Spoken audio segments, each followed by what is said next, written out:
So the book that I would like to talk about is called The Head of the Saint, and I originally found this book on the list of notable books for a global society and picked it up because I felt that it looked really interesting. It's written by Socorro Acioli, who is a Brazilian writer, and this is actually her first and only work so far that's been translated into English.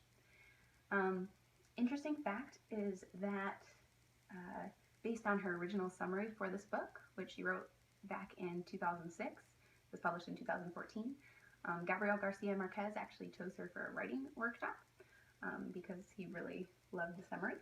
And it's a great example of magical realism, which I love. I wanted to share this book because, first of all, it's incredibly unique. It's different from most young adult literature that I've read. It's a fairly quick read. It pulls you in right away, and it's not incredibly long.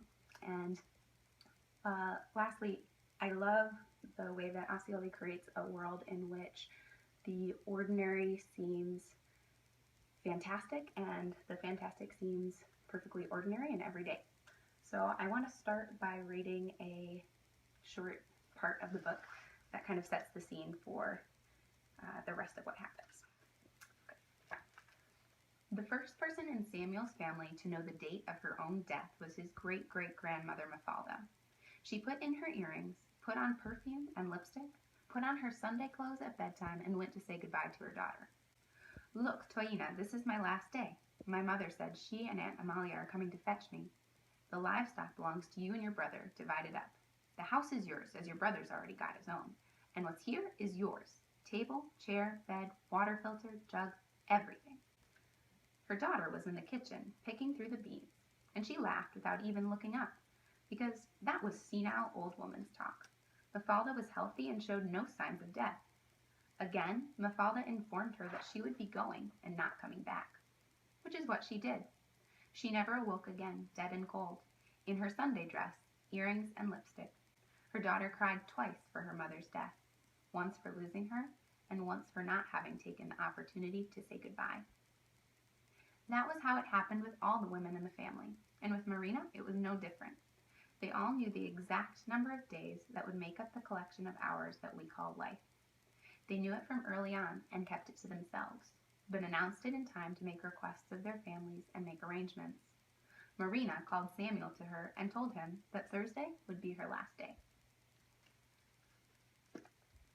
Did I already mention who Samuel is? So Samuel is the story's main character, and the novel begins as he sets out to fulfill his mother's final requests, one of which is that he go to the city of Candia to find his father.